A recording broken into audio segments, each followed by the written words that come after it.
¿Qué tal? Muy buenas tardes. Se pone en marcha la hora de elegir, la hora de tomar decisiones. Se parece un poco a una película muy interesante, muy elogiada, que se ve en Netflix, si mal no recuerdo, que se llama Otra Ronda. Allí los participantes de la película tienen que elegir. De esta manera tan original se presenta los errores y aciertos que podemos tener a la hora de tomar la decisión de cuál camino, cuál personaje, también puede ser cuál partido político. Pero veamos cómo lo presentan en Otra Ronda a modo de instalarnos en el tema de la elección.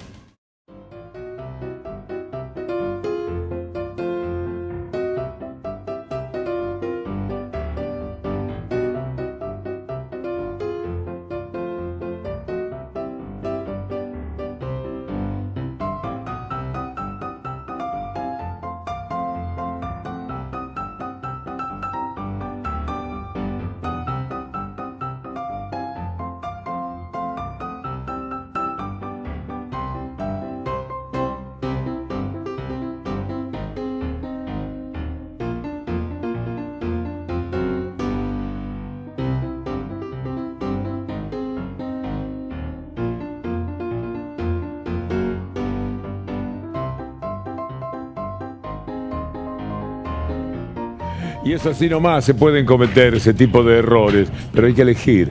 Y no estar cerca de la idea de Bolsonaro. Esos personajes increíbles que tiene el mundo, tan despreciables, tan enemigos de la democracia. Por ejemplo, esto de elegir. A Bolsonaro le cae muy, pero muy mal. De ninguna manera. ¿Para qué sirve el voto?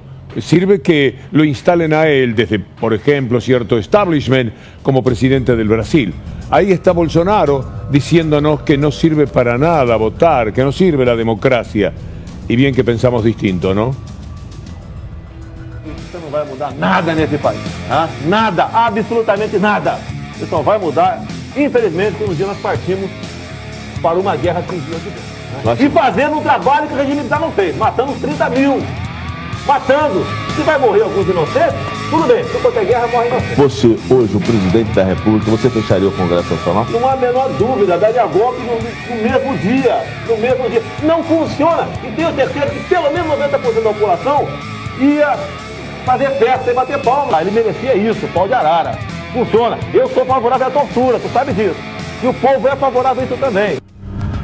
Son despreciables, pero pueden ser los que mandan en determinados países, a veces sumamente importantes y trascendentes como Brasil. Pero ellos dicen que basta del pensamiento correcto, que lo importante es lo que, bueno, mejor se lo escuchamos a otro ser que es deleznable por todo lo que hace, por todo lo que piensa, por todo lo que dice, por el daño que conlleva, por la violencia a la que arrastra a muchísima gente en su país. Estamos hablando de un hombre de Vox en España, Santiago Abascal. Nosotros, en primer lugar, y quizás esté a la defensiva, pero es que nosotros no odiamos ni a los homosexuales, ni a los inmigrantes, ni a las mujeres. Nosotros a quien detestamos es a la izquierda, es al Partido Socialista y es a Podemos. Y eso tiene un precio. Cuando uno se enfrenta a la dictadura de la corrección política, sufre todo tipo de insultos y de demonizaciones y se te trata de enfrentar con grupos de población en España.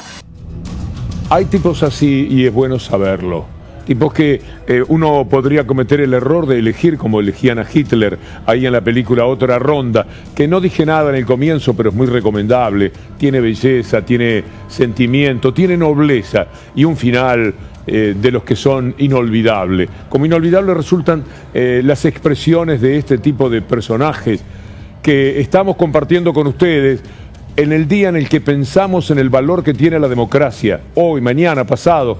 Estamos embebidos de la idea del valor de la democracia, de la trascendencia que tiene para nuestra vida, poder elegir, poder determinar qué camino, qué rumbo queremos para embarcarnos con la decisión de la mayoría. Es lo que es capaz de decir Bolsonaro. Estamos en medio de... A mulher, por ter direito trabalhista a mais, no caso da licença gestante, o empregador prefere contratar homem. O empregador. Eu não empregaria com meu salário. Mas tem muita mulher que é competente. Que respeita o homossexual. Eles é que tem que respeitar. É o contrário. É o contrário. Você fica meio assim, meio gayzinho, leva um couro, ele muda o comportamento dele. Tá certo? Então, certas coisas, inclusive eu já ouvi de alguns aqui, olha, ainda bem que ele deu umas palmadas, meu pai me ensinou a ser homem. O afrodescendente mais leve lá pesava 7 arrobas. Não fazem nada. Eu acho que nem para procriadores serve mais. Se aproxima de vocês. Você tem um sentimento que vai fazer uma maldade com vocês. Vou dar 2 alternativas para você. A primeira alternativa, você saca do bolso um papel e fala assim: olha aqui a lei do feminicídio. Você prefere a lei do feminicídio ou sacar uma pistola e pá, pá, pá, pá, pá, pá? Se ríe de la palabra feminicidio. ¿Cómo le causa gracia a este imbécil profundo? Algo que, por ejemplo, en la Argentina fue el motivo de lucha de tantas personas, no solamente mujeres, y que provocó orgullo, una reacción tan favorable, tan saludable. El país ese día, cuando se tomaron las decisiones, pasó a ser mejor. Pero tenemos un último momento antes del cual quiero presentar, como siempre, a mis compañeros en la hora. Estefanía Pozzo, muy buenas tardes. Buenas tardes, Víctor Hugo, ¿cómo le va? Vamos a hablar de inflación. En Argentina, en el mundo, ¿cuáles son las perspectivas? Darío Villarruel. ¿Cómo va? ¿Todo bien? Preparando el DNI para votar. Estoy feliz por poder votar el domingo, porque yo voté por primera vez en 1983 y me dolía no poder votar. Ahora, con felicidad a votar, a elegir el rumbo de la Argentina. Tenemos un invitado. Cuando se acercan las elecciones, ¿quién aparece? El cadáver de Nisman. Otra vez la corte hablando de Diego Lagomarsino.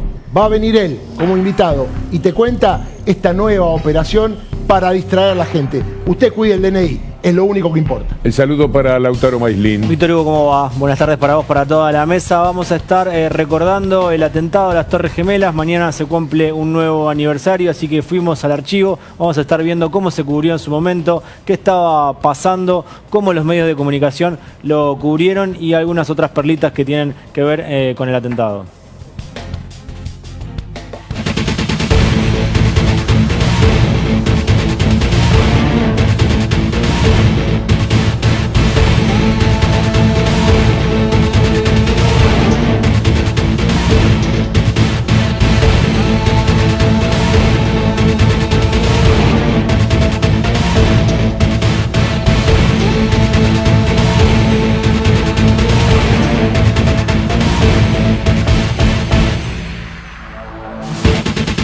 Alerta en C5N. Nos dice por qué. Daniela Jan, buenas tardes.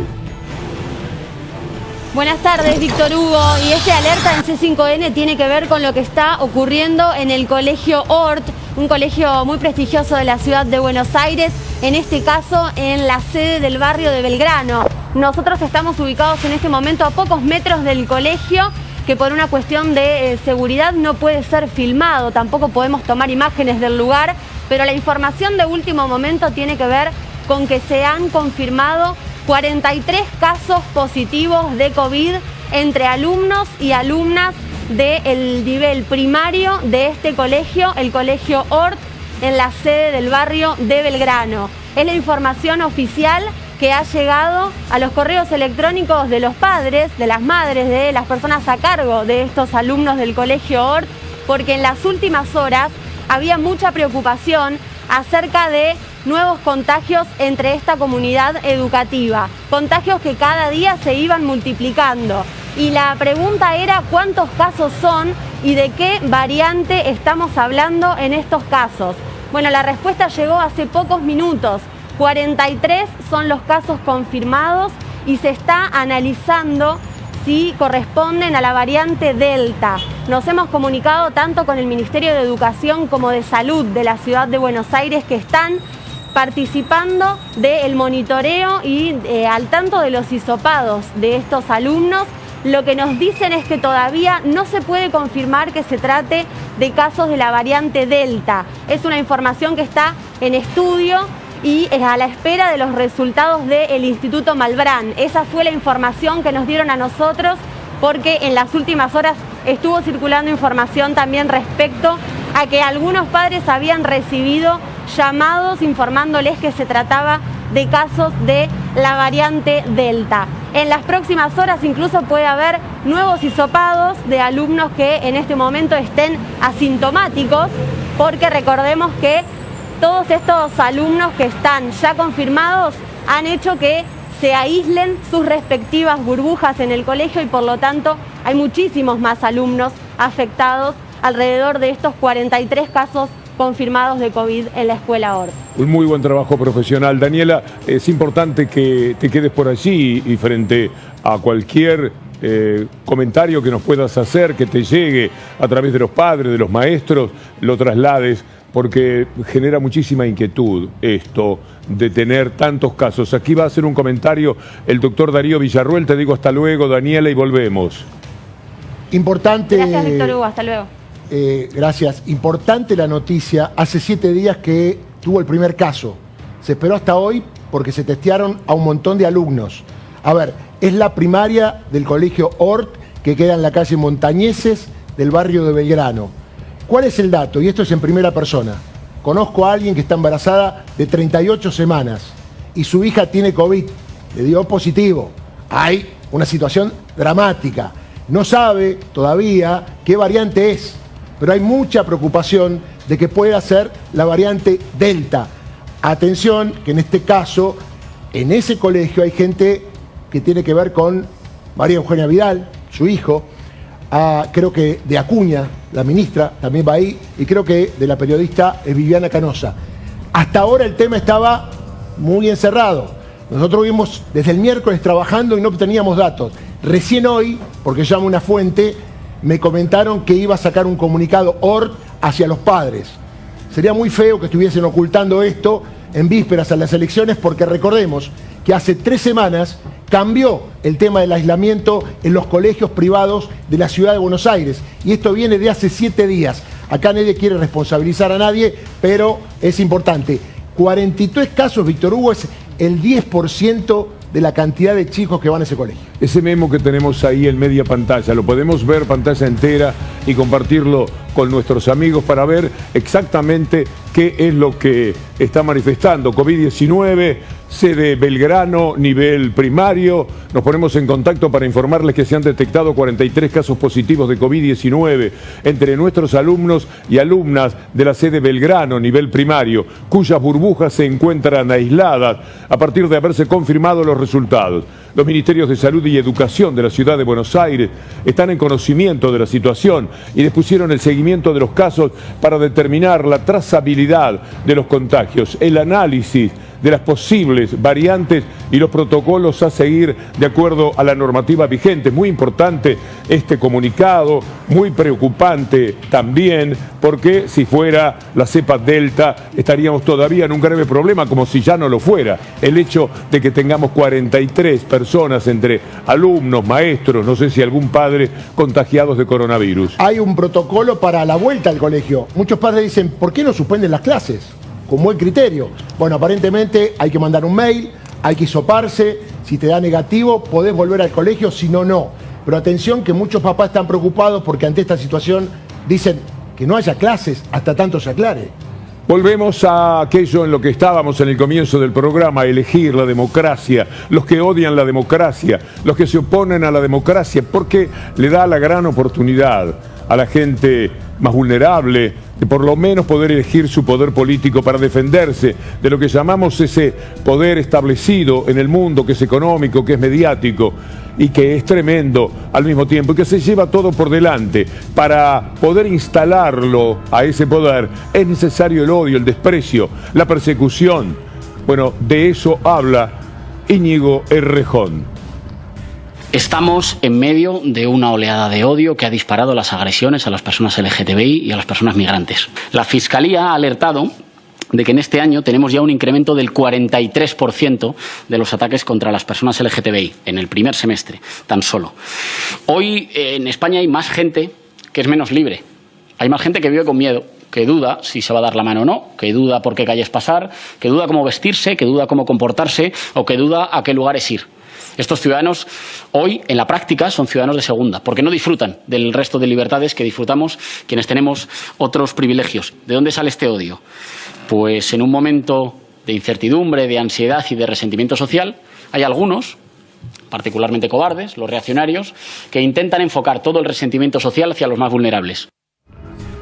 Íñigo Errejón es una de las personalidades políticas de España y del mundo más importantes para dar pelea, para dar lucha a gente como esta que lamentablemente puede recorrer el mundo porque se encuentra con una derecha, y me animo a hablar de derecha aún en un tiempo político, porque La Nación Más, un canal muy politizado, hizo una investigación y ningún político reconoció ser de derecha. Por lo tanto, a nadie afecta que nosotros digamos que ser derecha siempre tiene un tono tan pero tan despreciable que aunque lo fuera, nadie lo quiere aceptar, pero van a todos lados. Se derraman por el mundo de una manera tan pero tan peligrosa. Mire lo que dice el presidente de México, López Obrador. Hasta ayer vinieron unos extremistas de España, ¿no? Del Vox, ¿no? Se unieron con el PAN, porque son lo mismo, ¿no? Son conservadores y ultras conservadores, casi fascistas. Y está retoñando todo eso en España. Y esto que está retoñando es lo peor. Son los más autoritarios, clasistas, racistas, corruptos. Esta es una minoría, pero que está tomando mucha fuerza. Un retoño del franquismo.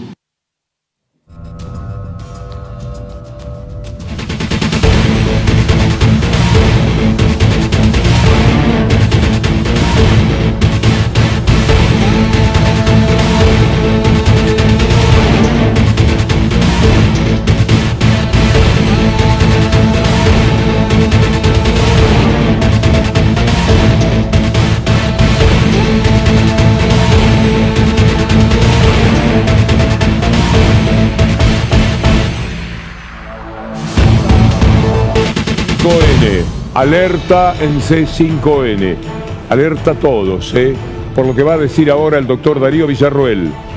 Bueno, hay mucha información que está llegando, no lo podemos confirmar, vamos a esperar, en el curso de este programa lo vamos a hacer. Bueno, los padres están confirmando que es la variante Delta. Atención con este caso, son menores que no están vacunados, estamos hablando de hasta 5º grado. Me cuentan que en OR hay 3 cursos por año y la preocupación la sabía desde el lunes, repito, por un tema muy personal vinculado a mí, que a mí me dijo es Delta. Uno por responsabilidad no lo quiso tirar, lo tuvimos chequeando. Bueno, los papás están diciendo que es Delta porque algunos avanzaron a lo que el Ministerio de Salud le está diciendo, que es que esperen en los estudios del Mambrar. Aparentemente algunos ya lo hicieron y le había dado Delta. Busquemos la información de Israel. Ayer suspendieron las clases presenciales de 150.000 alumnos porque está reapareciendo en Israel, el país con mayor cantidad de vacunas. Siempre estamos en peligro, nunca debemos descuidarnos. Y esto de los chicos allí contagiándose con el COVID-19 y con la cepa Delta, que todavía es algo que no dominamos, que no conocemos en cuanto a las consecuencias que pueda tener. Hay casi confirmación, no oficial, pero sí de la manera en que el doctor Darío Villarroel ha logrado esta información. Enseguida vamos a estar en contacto con Daniel Ayán, que fue quien hizo el primer anuncio sobre 43 infectados de coronavirus y que ahora sabemos son de la cepa Delta. Víctor Hugo, lo primero que hice yo fue chequear con gente de la provincia de Buenos Aires, que tenía alguna información pero no lo tenía confirmado. La primera respuesta me dijeron, sería tremendo que fuera la variante Delta. Bueno, después de un rato me dijeron, ya nos mandaron una nota del colegio y no podemos confirmar, digo en provincias, que es la variante Delta, pero los que tienen que confirmar son en capital. Hay mucha preocupación. Que preocupa también es el miedo, porque los padres no se animan a hablar sobre la situación que ya conocen. Y que por lo que estás diciendo, Darío, había trascendido entre ellos al menos desde hace un par de días. Desde el lunes, yo tengo acá... Más todavía, desde el lunes. Un contacto... Es decir, vienen escondiendo, ocultando algo. Me parece también gravísimo. Eso lo que yo decidí hoy profundizar. porque digo, si es así es grave, porque 43 casos de COVID es fuerte, pero vinculado a la cepa Delta, y sobre todo en un lugar donde van hijos de funcionarios del gobierno de la ciudad. Esto es muy importante, que deben estar al tanto de la situación. De hecho, hoy se consultó en forma indirecta a Fernán Quirós y dijo que estaban esperando los estudios del Malbrán. Pero repito, ¿cómo es el mecanismo? Se puede actuar a nivel particular o a nivel ministerio. A nivel particular hay algunos que avanzaron y aparentemente obtuvieron la confirmación. Repito, los padres lo están diciendo en forma extraoficial, debemos tener a esta altura alguna confirmación oficial para darle a la gente que nos está mirando, sobre todo al habitante de la ciudad de Buenos Aires, estamos hablando del barrio Belgrano, en Montañeses, una comunidad educativa muy grande, el colegio Hort, que obviamente tendrá y tiene el cuidado de comunicarlo a los padres, pero falta el tema anexo Ministerio de Salud, ¿no? Hay un trasfondo muy preocupante, muy angustiante, si en efecto, como está diciendo el doctor Villarruel, esto desde el lunes era algo que se comentaba entre ellos y recién lo conocemos hoy viernes. Y de casualidad, porque seguramente hubo muchísima presión de quienes decían no podemos seguir ocultando esto.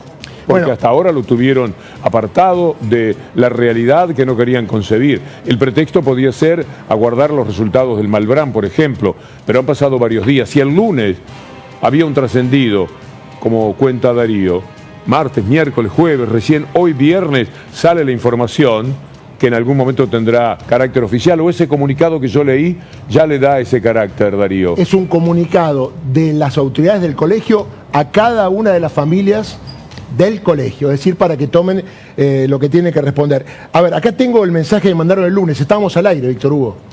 Estábamos al aire el lunes aquí en el programa y yo recibí un mensaje de alguien que me merece la máxima confianza y me dijo, ojo, que hay en Hort casos y que puede ser la cepa Delta. Esto fue el lunes tipo 7 menos cuarto, claro, yo en ese momento no lo iba a decir, tenía que chequear y como hoy me avisaron que había muchos más casos, profundicé, empecé a hablar con fuentes y por suerte lo podemos decir porque a lo mejor esto se tapaba y hasta la semana que viene no nos enterábamos, tiene que ver con colegios de la capital federal, en este caso el colegio Hort. Y tiene que ver, por supuesto, con la forma de afrontar la lucha con el COVID-19, tomándose licencias que a veces son inexplicables, que son injustificadas. Mire lo que pasa en Italia. Vamos a ver esa movida de la derecha en todo el mundo. Y cuando decimos derecha, recuerden que no se molesta a nadie porque nadie es de derecha, al parecer en la Argentina, según una encuesta que realizó el diario La Nación. Por consiguiente, no hay nadie que esté afectado, porque digamos que esta gente de derecha es despreciable, porque están luchando a favor de la muerte, están contra la vida. Estos son los antivacunas que pusieron en riesgo al mundo. Estos son los que en Italia, en España, en Estados Unidos, en diversos estados y en la República Argentina se han manifestado permanentemente contra la vacuna. En la columna, dentro de un rato vamos a estar hablando y recordando cuál ha sido el nivel de confrontación que establecieron con respecto a la vacuna en la República Argentina y también en el mundo. Ahí está, mire la energía que gasta esa pobre mujer italiana para hablar en contra de la vacuna y por supuesto con ese ídolo tan especial que tiene en el fondo de su corazón cualquier habitante del mundo de la derecha. No siamo Schiavi, no, ¿qué querrá decir Schiavi? No sé por qué, es un apellido, no somos esclavos, no somos esclavos. No somos esclavos. ¿Quién me hace la aclaración? Atilio Borón. Bienvenido, Atilio. Muchas gracias por estar con nosotros para hablar de lo que está pasando en el mundo hoy y con referencia también a la Argentina dentro de lo posible. Ya sabe que estamos en veda. Sí, claro. Un placer, pero impresionante la imagen de esa mujer, ¿no es cierto? Y lo que escuchamos de la gente de Vox. Están empeñados ellos en acabar, digamos, con todas estas medidas de protección, haciendo una defensa absurda de libertades individuales. ¿Te das cuenta? Que yo digo, bueno, ¿por qué entonces circular por la derecha? Pueden entrar por la Panamericana contramano y ahí van a decir el gobierno me obliga, coarta mi libertad de hacer lo que yo quiero. Parece no olvidar que todavía estamos en peligro. Mire usted, Australia, Nueva Zelanda, Israel. Israel. Bueno, Israel, ya lo decíamos hace un ratito, suspendió las clases para 150.000 chicos. En Australia y Nueva Zelanda han suspendido todo tipo de actividades, por supuesto también las escolares, porque se dan cuenta del enorme riesgo que se corre, ese que ahora estaríamos afrontando aquí. ¿Ha escuchado mientras se nos esperaba, Tilio, lo que pasa en el Ort? Sí, sí, es muy preocupante, claramente. Bueno, pero es que los expertos en infectología, en virología lo decían, ¿verdad? Esto es una cepa muy contagiosa, no está terminado. Lo que pasa es que, bueno, acá se ha hecho una especulación política con eso, con vistas a las elecciones del próximo domingo, ¿verdad? Sí, se ha jugado demasiado al respecto. Hablábamos de la derecha y Atilio Borón es uno de los hombres más entendidos del mundo, particularmente en nuestra América Latina, de lo que sucede en el mismo. Voy a tomar un ejemplo. Voy a pensar en elecciones, pero no de la Argentina, sino de Chile. En un hombre que preside un país que necesitaba él, algo que estimulara su campaña, y eligió un disgusto con la Argentina para poder llevar adelante sus propósitos. Escúchelo a Piñera, un representante de la derecha chilena que sí se asume como derecha, diciendo sobre la plataforma continental lo que ahora escuchamos. En materia de límites y plataforma continental, lo que Chile ha hecho es defender su soberanía y defender sus legítimos intereses, declarando su plataforma continental en la zona sur, al sur de el Mar de Drake y el Cabo de Hornos. Esto lo estamos haciendo en plena concordancia con el derecho internacional, con la Convención del Mar y con el Tratado de Paz y Amistad con Argentina. Y cualquier diferencia que tengamos con Argentina la vamos a resolver mediante el diálogo y los acuerdos. Así lo conversamos y acordamos cuando el presidente de Argentina visitó nuestro país hace algunos meses. Resulta lo que dice Piñera, lo vamos a hacer a través del diálogo. Atilio, que yo sepa, no hubo ningún diálogo antes del comunicado que ellos sacaron. No, ninguno. Además, acá hay una cosa, está mintiendo este hombre de una manera escandalosa, porque la delimitación de la plataforma se hizo por una comisión técnica de la Convención del Mar, que hizo su veredicto hace como 2 o 3 años, y Chile no dijo nada. Es como cuando te llega una tarjeta de crédito, un resumen, y 4 meses después decís, ah, no, pero este gasto yo no lo hice. Pasó el plazo para el reclamo. O sea, Chile aceptó ese dictamen, de manera que no tiene ningún camino, pero es una maniobra para tratar de insuflar ánimo a una derecha que por primera vez, yo diría casi en un siglo, no tiene un candidato competitivo para la elección presidencial. No importa quién es, pero la derecha argentina, que se puede mencionar porque como nadie es de derecha, a nadie ofende, muy rápidamente se puso del lado de Piñera, del lado de Chile, en esta confrontación que inventó Piñera por una cuestión muy electoral. Absolutamente. Para sacar algún tipo de ventaja, más allá de que a Chile le cuesta un poquito cumplir con los acuerdos. Sí, pero básicamente no había ni... Esto lo sacó de la galera, no estaba en el tema, no era tema de discusión. Además, ellos ya aceptaron aquello, que el dictamen de la Comisión del Mar. Ahora no pueden decir, no me gusta. Es como si en el partido de fútbol este famoso, ¿verdad? De repente hay un dictamen y 3 años después la AFA dice, ah, no, ese partido, el resultado que dictaminaron no me gusta, así que lo volvemos a jugar. Ya está, esto es un caso juzgado. Ya que estamos hablando de la derecha, pongamos al representante, bueno, ahí pelea con Bolsonaro, más feo de todos. Estoy hablando de Trump. ¿O hay alguno peor que Trump? Sí, así en la rapidez del análisis, ¿tenemos alguno peor que Trump según su criterio, Tilio? No, Trump es el más peligroso de todos. Ahí está. Claramente. Es más, porque Bolsonaro es más payasesco, pero no puede hacer tanto daño como Trump. Como el que hizo Trump. Como el que hizo Trump. Ojo, y el que puede hacer, porque es candidatazo para el 2024. O sea, no pensemos que Trump ya fue. Está cada vez peor, eso sí, pero empeorar para ellos en esa derecha tremebunda que se tiene es mejorar electoralmente. Qué locura todo esto, ¿eh? Bueno, algo hemos visto en estos pagos en las últimas semanas. No podemos hablar de eso, pero sí, digamos, parece que cuanto más se radicaliza el discurso, hay un eco social más favorable en ciertas capas de la población. Escuchemos a Trump. And you say, I take no responsibility. Let me talk about your two. Excuse me, I take full responsibility. It's not my fault that he came here. It's China's fault. The vaccine that's coming, it's ready. It's going to be announced within weeks, and it's going to be delivered. 99% of people recover. We have to recover. We can't close up our nation. We have to open our school, and we can't close up our nation, or you're not going to have a nation.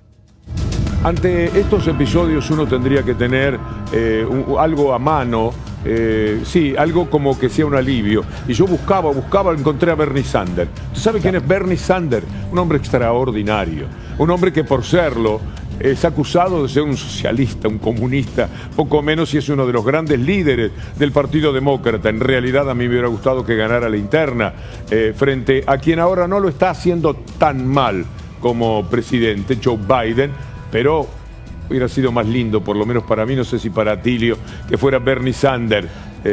Sí, toda la vida. No. Sanders representa, digamos, de lejos la fracción más progresista que hay en el espectro político norteamericano. Escuchémoslo a Bernie Sanders. In these countries, we often have political leaders who exploit these fears of economic insecurity by amplifying resentments, stoking intolerance, and fanning ethnic and racial hatreds among those people who are struggling. But it should be clear by now that Donald Trump and the right-wing movement that supports him is not a phenomenon unique to the United States. All around the world, in Europe, in Russia, in the Middle East, in Asia, Latin America, and elsewhere, we are seeing movements led by demagogues who exploit people's fears, prejudices, and grievances to gain and hold on to power. Más claro es imposible, Atilio. Absolutamente. Y es un personaje, Trump, es un demagogo realmente de alta escuela, cosa que era inesperada. Entre los politólogos se decían, bueno, este viene de afuera. Él no había tenido nunca un cargo político, ni siquiera a nivel local, a diferencia de Bolsonaro. Bolsonaro había estado 28 años en la Cámara de Diputados del Congreso de Brasil. Este vino de afuera, pero Trump es un tipo habilísimo, por lo tanto, lo peor que se puede hacer es subestimarlo. Y creo que los demócratas lo subestimaron. Ese estilo que tiene es un estilo chocante, brutal, burdo, pero capta, digamos, ha logrado darle al Partido Republicano, del cual él hoy es el líder indiscutido, una base popular que nunca tuvo antes. Por eso es un personaje muy peligroso. Y que hizo mucho daño también a la Argentina. Recordemos, Steffi, lo del Fondo Monetario Internacional, para entrar también en tema con uno de los jugadores más importantes de esa derecha internacional. Sí, porque fue un préstamo político el que Donald Trump le concedió a la Argentina a través del Fondo Monetario Internacional. No lo digo yo, lo dice el propio Mauricio Macri, expresidente de la Argentina, que fue justamente la persona que intercedió ante Donald Trump para obtener los 45.000 millones de dólares que la Argentina hoy debe, pero recordemos que hubo dos préstamos, uno primero de 50.000 millones y una ampliación en septiembre de 2018 a 57.000 millones de dólares. Mucho más el monto por encima de lo que todo el Fondo Monetario Internacional destinó a luchar contra el COVID. Hay una receta que ellos aplican muy especialmente y que estuvo analizada de manera estupenda por Alejandro Berkovich en su película sobre el Fondo Monetario Internacional, que fue un verdadero suceso el año pasado. Veamos un pequeño tramo y lo comentamos con Atilio Borón, nuestro visitante de hoy. Mito 2. Para que crezca la economía hay que achicar el Estado. En las economías capitalistas modernas hay un sector público y un sector privado. Cuando se produce un desequilibrio, hay dos caminos para balancearlo. Uno de esos caminos, el que aconseja el Fondo Monetario, es reducir el gasto. El problema es que cuando se ajusta el Estado, también se afecta a los privados, porque algunos privados le venden al Estado o a los empleados del Estado. Entonces, los privados trabajan menos y también pagan menos impuestos, así que el equilibrio vuelve a romperse. Eso obliga a volver a recortar el gasto del Estado, lo cual vuelve a resentir la actividad privada. Es lo que en economía se conoce como la paradoja de la austeridad o la paradoja del ajuste.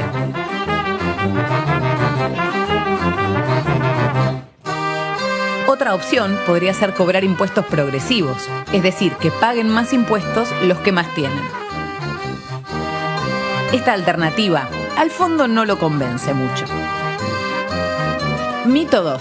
Para que crezca la economía hay que achicar el Estado. Qué buen programa, qué buena película la de Alejandro, ¿eh? Impresionante, ¿no? Y describe con total claridad lo que es realmente la ortodoxia de ese pensamiento. Pero, claro que ahora ya en Estados Unidos, justamente, Biden ha planteado un programa social con un costo que equivale al 10% del Producto Bruto de Estados Unidos.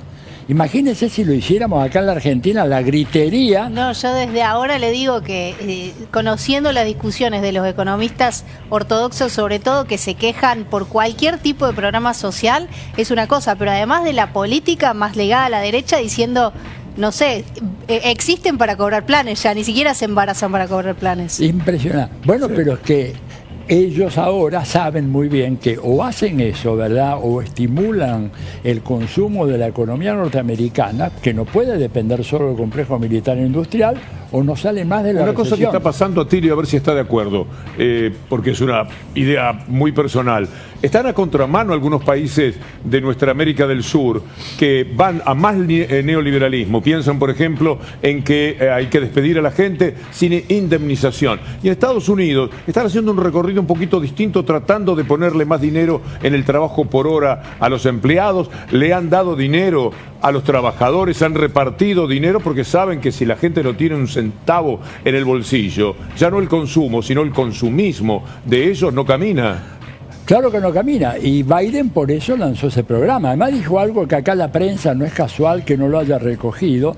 Dijo, a este país lo hicieron grande no los señores de Wall Street, sino las clases medias, pero las clases medias porque había un sindicalismo fuerte que podía luchar por mejorar la movilidad social de los trabajadores. Por eso prometió mandar una ley para favorecer, ¿no es cierto?, la organización sindical que había sido muy atacada desde los años de Trump y que nadie había modificado todo aquello. Están muy atrasados acá. Atilio, un gusto. He leído el libro de Vargas Llosa. ¿Cómo es el título del libro? El sueño del Marqués.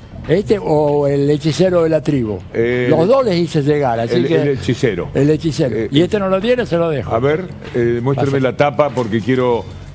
no lo tengo todavía.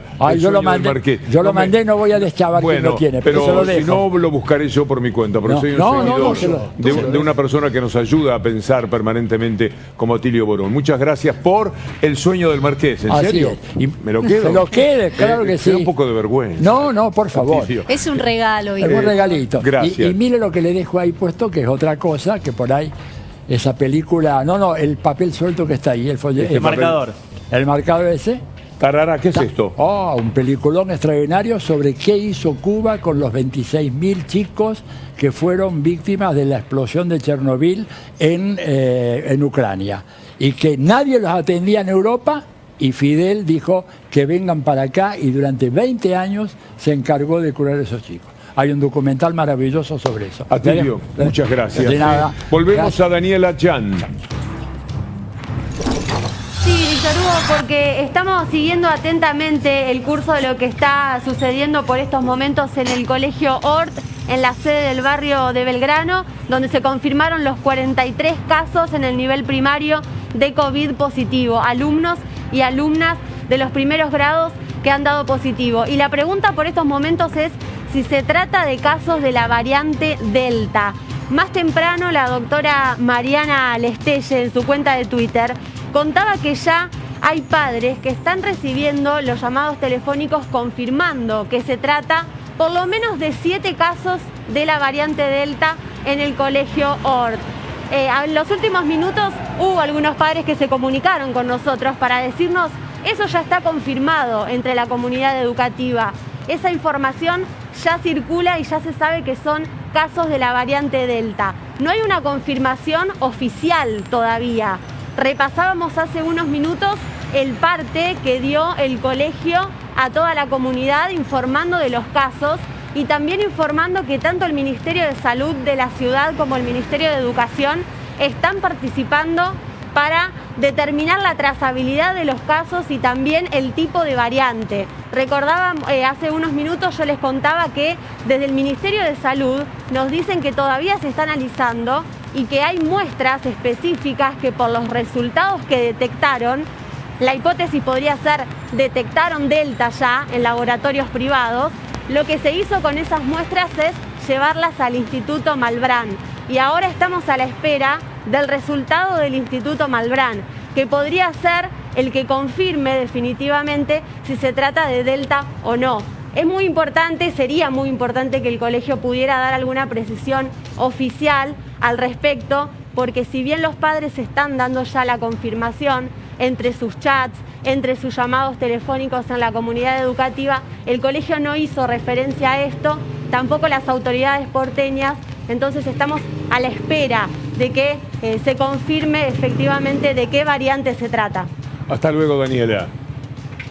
Más datos, Víctor Hugo. Acá no lo puedo pasar al mensaje que tengo del lunes 7, donde esta persona me dice: mirá, Darío, te tengo que decir que OR está explotado de casos. Todavía no se sabe qué tipo de variante, pero mi hija dio positivo. Y hay muchos casos más.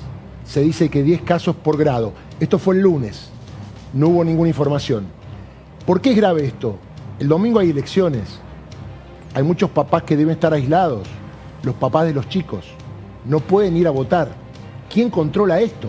Porque si van a votar, van a propagar teóricamente el virus. Nada menos que el Delta podría ser.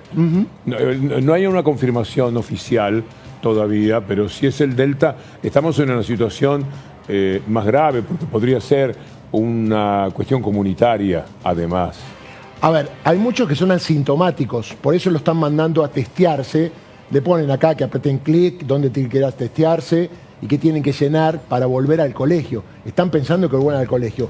Hay un dato, un papá, amigo, cuenta que el lunes, por el Año Nuevo Judío, sabías que están en las festividades, hubo una actividad de amasado de challah, pan, en varios grados, sin los cuidados necesarios, y hay mucha bronca por esto entre los padres. Nos visita Diego Lagomarsino, víctima hoy de tantos, ha sido una víctima de una inmensa mentira, la más grande mentira que yo conozca en la historia, que es la de la muerte de Nisman. Nisman se suicidó y trataron de generar la idea de que era un asesinato y necesitaban a Lagomarsino como el principal ejecutor o parte de una banda. Hemos recorrido una mentira tan espantosa que ha hecho tanto daño. Lagomarsino es una víctima, en todo caso, de lo que ha sucedido con Nisman. Está aquí porque hoy la Corte Suprema de Justicia, ayer la Corte Suprema de Justicia, permitió en una semana electoral algo que abochorna a la justicia en la República Argentina. Esa corte presidida por Rosenkrantz, un hombre de Clarín, en la corte Clarín, que necesita tanto, pero tanto, que el caso prospere, que se mantenga la idea de que no fue un suicidio lo de Nisman. Todo esto generando la persecución de una decisión de la corte que dice que el teléfono de Lagomarsino debe ser revisado. Y usted dirá, bueno, está muy bien, es lógico, él estaba allí, es importante que lo hagan. Pero ¿cuál teléfono? El de ese momento se entregó, el 19 de enero del 2015. Un año más tarde, Lagomarsino se hizo de otro teléfono, quizás comprado en Chile, traído por su señora. ¿Qué tiene que ver ese teléfono? Bueno, lo que tiene que ver, para lo que sirve, es para que la Corte cometa el exabrupto que ahora conocemos. Diego, ¿podemos hablar después de la pausa? ¿Cómo se siente? ¿Cómo no? ¿Cómo está? Un día bastante agitado, ¿sí? Emocionalmente agitado, pero bueno. ¿Cómo? Ya va a pasar como pasan tantas cosas en este país. Sí, ¿cómo ha sobrellevado estos ramalazos que van y vienen? Por un rato usted se queda tranquilo, todo el mundo se da cuenta que no tiene nada que ver y de pronto abre un diario y se encuentra con esto de la Corte Suprema, por ejemplo. Bueno, el problema es que nadie lo explica como lo acabas de explicar vos, con un nivel de detalle casi perfecto. Vos escuchás otros diarios que dicen hace 7 años o 6 años que no pueden ver el teléfono de Lagomarsino. Es falso por donde lo mires. ¿Por qué? Porque, como dijiste vos, mi teléfono, el que usaba en ese momento es 19 de enero de 2015, se lo entrego a la doctora Fein y le entrego la clave, Víctor Hugo. Que no se entrega siempre. Yo la entregué las 2 veces que me la pidieron, la entregué. El segundo teléfono, 2 años y medio después de la muerte de Alberto. ¿Cuánto? 2 años y medio. Y ese es el teléfono que la Corte Suprema dice que tiene que ser revisado. Ese es el teléfono. La Corte lo que dice es, como no hay una sentencia definitiva, no tenemos de qué opinar. No hizo nada la Corte. Ahora, No hizo nada. en el expediente hay algo Me lo contás que es enseguida, gravísimo. porque Te lo voy a estoy contar después. presionado para hacer una pausa por el ordenamiento del programa. Y vamos a conversar con Diego Lagomarsino de un caso que es paradigmático del desastre de lo que ha sido la justicia en la antirrepública de estos últimos años. Ya volvemos. Estamos con Diego Lagomarsino, así que el teléfono que la Corte permitiría revisar ahora lo tuvo 2 años y medio después del suicidio de Nisman. Claro, o sea, cuando ocurre la muerte de Alberto, Viviana Fey me pide mi teléfono, yo lo entrego junto con la clave. Pasó. En marzo de 2015, 3 meses después de la muerte de Alberto, me allanan mi casa, se llevan todos los dispositivos electrónicos que habían, los peritan también. Computadoras, videojuegos, todo. Después, en noviembre de 2017, un segundo allanamiento, se llevan, obviamente, se llevan los celulares, toda la electrónica. Sobre esos celulares es lo que nosotros decimos, por favor, apliquen el artículo, creo que es el 235 o el 325, si mal no recuerdo, de que el juez es el que debe encargarse de decidir qué sirve para la causa y qué no. Por ejemplo, las fotos con mis hijos no sirven a la causa. Un chat con un amigo tampoco. Las comunicaciones con mis abogados aún menos. Entonces... Tanto menos que no se pueden revisar. Sí, yo creo que... Bueno, mira, acá en esta causa hubo... Lo retiro eso, porque no quiero interrumpir la narración. Hubo un antecedente muy importante. A mediados de 2015, la querella de Arroyo Salgado pide exactamente esto sobre el teléfono de Alberto Nisman. Y lo dan al lugar. Las querellas actuales, en otras causas, piden lo mismo y se lo dan al lugar. ¿Qué es lo mismo? Que sea el juez el que discrimine qué información es válida para la causa y cuál no. ¿No consiguió el abogado Lanusse algo por el estilo? Tal cual. Correcto. ¿En qué caso fue? No sé en cuál fue. No sé en cuál fue. Darío Nieto, la causa claro, de en espionaje. la causa de Darío Nieto, el teléfono de Darío Nieto no se toca, pero el teléfono suyo sí. Después de 2 años y medio, ¿no? 2 años. Una aclaración, perdón, Víctor Hugo. ¿Por qué lo tiene que hacer el juez? Porque el fiscal es parte, el juez no. Entonces, no se permite que el fiscal, siendo parte, pueda, teóricamente, obtener información. ¿Y cómo vive usted esto? ¿Cómo repercute en su familia, en sus hijos que ya están muy grandes? Están muy grandes. Ya están grandes. Están grandes, entienden. Principalmente con Elena, me genera mucho quilombo. Porque entiende mucho. Entiende mucho. Entonces, es muy complicado explicarle. ¿Cómo le explicás la política a un chico, una nena de 11 años? Es inexplicable. Es inexplicable. Y sin embargo, algo hay que decirle. Por supuesto, algo tengo que decirle. ¿Y sabes qué? Yo tengo la mejor cara cuando llego a mi casa. Tengo la mejor cara cuando llego a buscarlos al colegio. ¿Y esos tipos que están abajo esperándolo ahora? Esa es mi custodia. Esa es custodia. Custodia de prefectura. Pero no para protegerlo, sino para que no se escape. Yo supongo que es para cuidarme. Para cuidarlo. El fin último es para cuidar está que, bien. que no me pase nada. Dentro de todo, porque le han tirado tanta cosa encima que algún riesgo podría entenderse que usted corre. ¿Es caro eso? En estos... Vos sabés que hace poco hice un cálculo más o menos entre sueldos, prorrateos de costos del vehículo y todo. Me dio algo de 54 millones de pesos en estos 7 años. Es decir, han gastado 54 millones de pesos por esta invención. Hemos gastado. Hemos gastado, Todos. sí. Todos hemos puesto un poco. Pero en esto y en una investigación que realmente... mucho más eso. Creo que se gastó mucho más. Ahora, ¿usted de qué vive? En lo que se pueda saber, no quiero penetrar eso. No, yo... me lo planteo humanamente. Gracias a Dios... Mira, tengo unos clientes que les hago un monumento, no sé dónde está lo la cámara, merecen, pero porque no es lo fácil merecen. Relacionarse con usted en este Se momento. merecen un monumento. Cada uno de mis clientes, que no los nombro porque son un montón. Mi mujer, que labura fantásticamente bien. Y la verdad, nada, a mis abogados, gracias a mis ¿No se peritos. enfermó? ¿Nunca le pasó estar con un grado de depresión muy preocupante? A ver, vamos a ser sinceros. Principio de la causa yo tuve un episodio bastante complejo. Que bueno, ya está, ya pasó. Y bueno, Nada, ¿sabes qué? ¿Y cómo sale usted de esta causa? Esto va a seguir porque con esto de los teléfonos usted puede estar años así. Hoy como le está. decía a Víctor Hugo que seguimos así el juicio oral. Si llega el juicio oral, 3-4 años Bueno, el más. juicio oral nosotros lo pedimos en 2017 cuando no apelamos el fallo que decía que yo soy parte de un plan que no sabemos quiénes son, no sabemos cómo me contactan, pero que yo le di un arma registrada a mi nombre para matar a mi jefe. Yo creo que ni Spielberg hace una cosa así.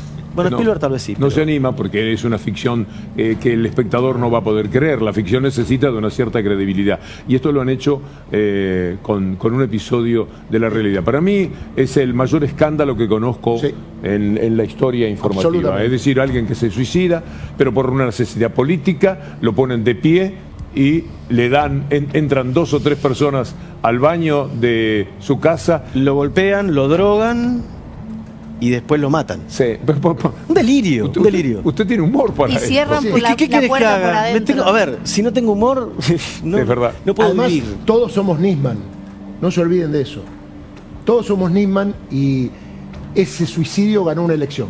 ¿Vos tenés dudas de eso? Sí, pero no quiero apartarme un poco del plano estrictamente político, que por supuesto tiene un recorrido muy pleno. Algo que nos queda un minuto, Diego quiere aprovechar para decir. Que tengan dignidad. Que los que laburan en los medios tengan dignidad. Porque eso que vos dijiste al principio es exactamente lo que pasó. Decir que un espía estaba en la esquina de mi casa, cuando en realidad después se prueba que el tipo vivía en mi casa desde el año 2010, que no me conocía, me conoció después, yo no sé quién es, porque no está vedado para que sepamos quién es la persona, y decir que esa persona no vivía en mi barrio y después se comprueba que vive, es mínimamente, perdóname la expresión, una hija de putés. Hay varias en el camino, en esta historia nefasta. Diego, muchas gracias por aceptar conversar. No, a ustedes porque siempre están atrás de esto y por la verdad. Hacemos esa última pausa antes de la columna y enseguida estamos con la misma.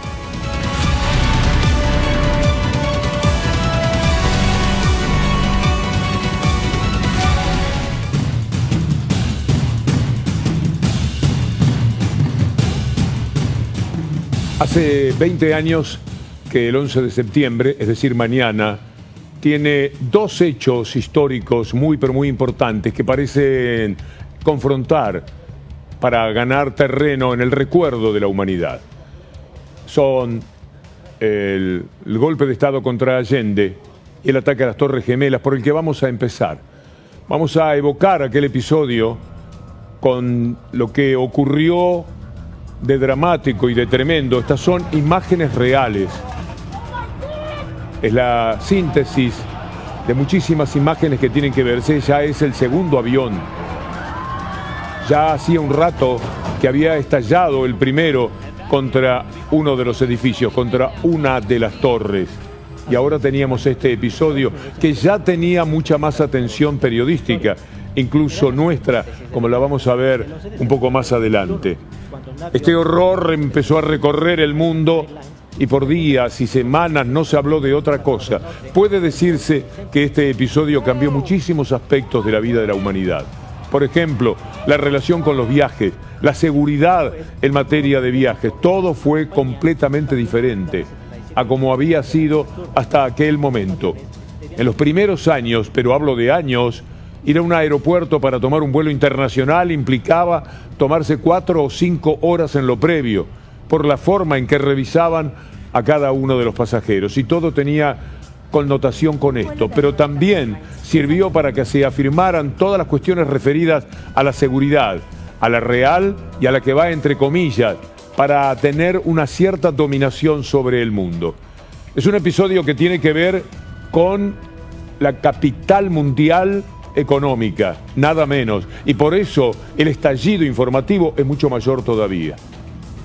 Un poco después, en la guerra de Irak, murieron posiblemente más de 1 millón de personas, pero no tuvo ni por asomo la misma prensa que las 3.000 muertes que hubo en las Torres Gemelas, justamente por la cercanía, porque se trata de Occidente, por la importancia de la ciudad de Nueva York, por la conmoción que esto generó. Todas estas imágenes nos habitaron durante muchísimo tiempo. El horror que inspira poder apreciar lo que era en la realidad. Una realidad que ha sido recreada mínimamente por 3 películas que se han conocido en todo el mundo. Una de ellas, vamos a ver, es cuando la policía comienza a informarse del episodio. La segunda película es la toma desde el avión que iba contra el Pentágono y cómo los pasajeros consiguieron evitar un desastre mayor aún a costa de su vida. Y por último, una película muy reciente que vale la pena recomendar, que tiene como título ¿Cuánto vale una vida? Es decir, las vidas que se perdieron, cómo fueron evaluadas para poder compensar de alguna manera, no sé si ese es el verbo, a quienes quedaron con vida y a quienes nunca más tuvieron, a su bombero, a su policía, a su familiar, al oficinista, a las personas que murieron en las Torres Gemelas. Vamos a recordar esas 3 películas que hacen a una ficción que se convierte en un documento, porque las 3 están basadas en hechos reales y son bastante fidedignas, es decir, uno puede aplicar mucha credibilidad a la forma en que se cuentan. Hace 20 años yo estaba en un programa que se llamaba Desayuno, en Canal 7, y pudimos captar primero lo que estaba sucediendo después del choque del primer avión. Me permitía decir que, bueno, en un principio uno piensa en un accidente, pero después era un día demasiado claro como para que se tratase de algo que había ocurrido accidentalmente. Así lo vivíamos en tiempo presente en aquel momento. Está ocurriendo en estos momentos algo que será la noticia en el mundo entero en las próximas horas. Un avión chocó, no tenemos todavía los detalles más importantes, contra las Torres Gemelas en la ciudad de Nueva York, ahí en el extremo de Manhattan, frente a la famosa Estatua de la Libertad, en plena bahía prácticamente. Están estas Torres Gemelas que son, junto al Empire State, el símbolo actual de Manhattan, de la ciudad de Nueva York, de la isla, que es el lugar más importante y conocido de lo que llamamos Nueva York. Las Torres Gemelas, donde en algún momento hubo un atentado muy grave, que fue quizás el antecedente en cuanto a hacer noticia en el mundo entero, ahora fueron chocadas por un avión. No conocemos cuántos pasajeros, características del avión, seguramente un avión pequeño. Sí. Allí está el humo. Esto es una imagen de este momento fácilmente captada por la CNN, naturalmente, por los canales norteamericanos, que tienen, por supuesto, sus estudios también muy importantes en la ciudad de Nueva York. Le quiero agradecer a CNN por la rápida autorización que nos han dado.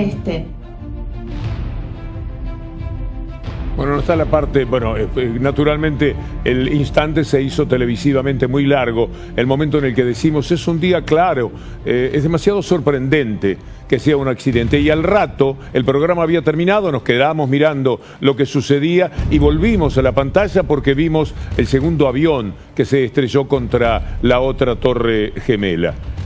¿Cuánto vale una vida? Es la película que se invita a ver, porque se trata de determinar algo muy difícil. En realidad, ¿cuánto vale una vida? Y se puede apreciar o se puede intentar apreciar. Y esto es lo que hace una película en la cual van a ver un tramo en el cual el Estado quiere saber cómo evitar demandas. Después vamos a tener la parte en la que se trata de cerrar una cifra, responder cuánto cuesta una vida. Y luego la queja de siempre. Las corporaciones pudieron hacer una ley. 7.000 personas que eran las que tenían que presentar una demanda, por supuesto, no tenían la misma incidencia. El 11 de septiembre de hace 20 años nos habla de los Estados Unidos como víctima. El 11 de septiembre de hace 48 años nos habla de Estados Unidos como victimario. En toda nuestra área particularmente, pero puede decirse en todo el mundo. Nosotros lo hemos sufrido en carne propia. Hemos sido víctimas del criterio imperial con el que Estados Unidos se ha manejado en nuestra región, donde existen tantos cipayos desde cada uno de los países que viven de rodillas ante ellos y que todo lo han entregado. Esos cipayos fueron los que promovieron el golpe de Estado en Chile, fueron los que hablaron con Nixon para que diera el golpe de Estado, fueron los que entusiasmaron a Kissinger, fueron los que quisieron instalar en Chile el primer movimiento neoliberal de préstamo y de dinero. Para poderlo hacer, Milton Friedman, que era el inspirador, sabía que no podía hacerlo a través de una elección. ¿Quién puede elegir derecha, Fondo Monetario Internacional, préstamos, deuda, etcétera. Nadie. No obstante, esto se puede hacer. ¿De qué manera? Con una dictadura. Y esto fue lo que instalaron. Por eso fueron contra Allende. Pero no importan mis palabras. Importan mucho más las de Bernie Sanders, hablando de la intromisión de los Estados Unidos como victimario, costando vidas, costando muertes, costando postergaciones también en el resto del mundo y en forma especial en nuestra América. Today and the degree to which a few corporations control what we see, hear, and read. But if you check American history, sometimes the president will tell you, well, we're always defenders of freedom. We believe in freedom. But if you check history, what you will find is that in many years, especially in Latin America, so throughout our history, we have overthrown many, many governments. We didn't like their form of government. In the case of Chile in 1973, what you had is an election in which a guy named Salvador Allende won the election. Problem is, Nixon and his friends didn't like him. Why? Because Salvador Allende fought for the poor people and the working people of their country. He believed that the resources of Chile, their copper mines and so forth, should belong to the people. And he won a free election.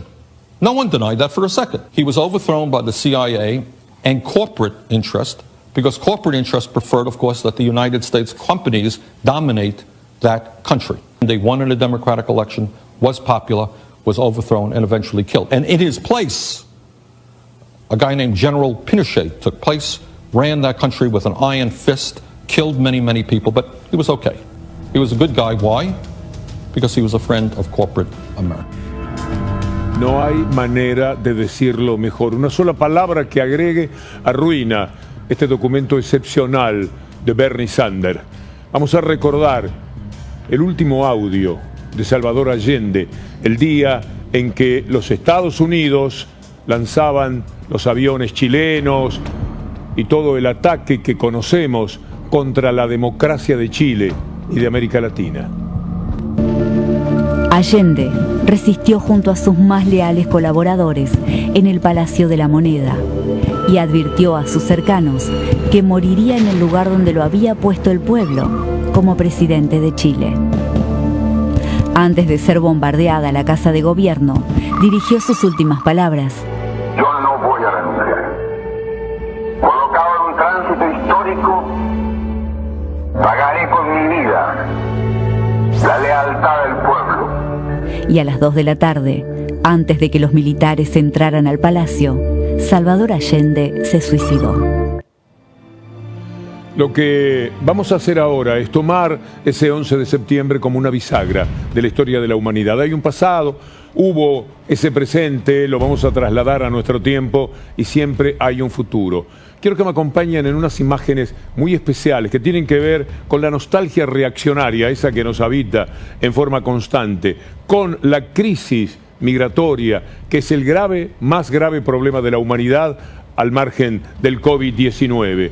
Y por último, van a ver ustedes imágenes que tienen que ver con lo que estamos haciendo con el planeta. Y los voy a acompañar en esas imágenes con algo que dijo Eduardo Galeano. Vean ustedes estas imágenes y lo que dijo Galeano. Ahí está el problema, señor Futuro. Nos estamos quedando sin mundo. Los violentos lo patean como si fuera una pelota. Juegan con él los señores de la guerra como si fuera una granada de mano. Y los voraces lo exprimen como si fuera un limón. A este paso me temo, más temprano que tarde, el mundo podría no ser más que una piedra muerta girando en el espacio, sin tierra, sin agua, sin aire y sin alma. De eso se trata, señor Futuro.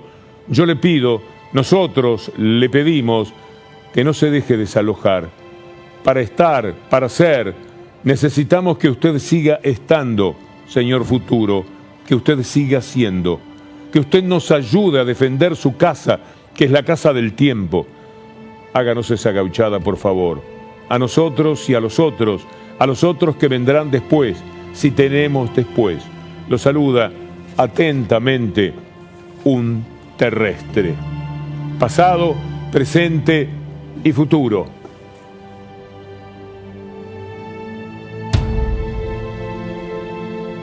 Pasado, presente y futuro también en nuestras vidas. Vamos a instalarnos en el hoy, pero para hablar del pasado inmediato, porque vamos a hablar de la vacuna. Vamos a hablar de lo que hoy en la Argentina es una buena noticia todos los días. Lo que ha sucedido con una sociedad vacunada, el avance que se ha tenido, el esfuerzo que se le debe al personal sanitario, la llegada de vacunas de todo el mundo y la vacunación de una inmensa cantidad de personas a tal punto que de la primera dosis la Argentina está mejor vacunada que los Estados Unidos. Acompáñeme antes, sobre el pasado, con todo lo que dijeron en los medios de comunicación sobre la vacuna, la bendita vacuna. El primero es una vacuna que no se sabe muy bien cómo completó la fase 1 y la fase 2. Pero hay todo un run con la vacuna rusa. Es una exageración, me parece, las expectativas que se están generando. No nos decidimos por la de Moderna, ni pudimos tener la de Pfizer, y nos decidimos por la Sputnik. Por la China es como que elegimos lo peor de la oferta. La idea de jarra loca, ¿de dónde nace? Que, por supuesto, se mezcla cualquier cosa, vos no sabés lo que tomás, pero no sabés qué efecto te va a provocar. Al gobierno le sale casi mal todo. El tema de las vacunas. El gobierno evidentemente optó por 2 vacunas. La rusa, la Sputnik V, y la inglesa, la AstraZeneca. Es un poco el país de elige tu propia aventura, porque cualquiera puede armarse un vacunatorio, qué sé yo, en el garage, en un quincho. Esto es lo que podemos nosotros decir significó el 1% o menos de todo lo que se dijo contra la vacuna. Por eso mucha gente dudó en vacunarse y todavía hay quienes dudan. Por eso es que hemos tenido este contrasentido de ver quienes luchan por la vida y quienes luchan por la muerte, porque la muerte tenía conveniencias que esta semana no podemos analizar, pero que en el fondo son bastante fácil de entender. Mire esta tapa del diario Clarín, de la mafia de Clarín. Quedarían sin vacunar este año los que tienen entre 18 y 60, sin enfermedades. Han sido vacunados. Eso era una enorme mentira para desalentar a la gente, para enloquecer a los consumidores de estos medios de comunicación. Vea este tuit de Santi Olsevicki, que es uno de los que mejor ha seguido todo este proceso. El 63% de la población total con al menos una dosis y 39% con esquemas completos en Argentina. Los grupos de mayor mortalidad están vacunados por encima del 90% con una dosis y del 80% con 2 dosis. Mire este cuadro, porque es significativo y es, con una sola mirada, alcanza para entender lo que nos querían hacer en ese pasado de nostalgia reaccionaria, de actitud a favor de la muerte y lo que verdaderamente ha sucedido. Mire esta tapa también de la mafia de Clarín por la falta de vacunas. Mire lo que decían. Repetirán los cierres estrictos e intermitentes por la falta de vacunas. Mire usted lo que son los cierres intermitentes en el mundo. Ya sabe lo que hicieron en Francia, en Alemania, en Italia, en España, en el Reino Unido. Pero ahí están todavía Australia y Nueva Zelanda reclamando que al cabo de 1 año y medio ya no saben qué hacer. 1 año y medio llevan de cuarentenas entrando y saliendo de la misma y ahora están otra vez encerrados. Vamos a la tapa de esa reacción permanente, de esa nostalgia reaccionaria. Tapa con el plan está lejos de lo previsto. Mire usted esto, para sembrar pánico, caos, desazón, en medio del aumento de casos, el plan de vacunación está lejos de lo prometido. Mire esta información, que dirá el New York Times si esta mafia se manifiesta de esta manera. Esto lo tomamos del Destape, de Nora Barr, una de las personas más respetadas. La Argentina supera a los Estados Unidos en cantidad de vacunados con una dosis. ¿Quiere ver el cuadro? Porque los cuadros a veces son sumamente ilustrativos. Ahí está cómo se juntan las líneas. Mire qué abajo que se empezó y cómo ahora la realidad marca esa superación de parte de la Argentina. Y por supuesto aquella polémica interminable por las Pfizer. ¿Usted recuerda todo el daño que hicieron? Mire esta tapa.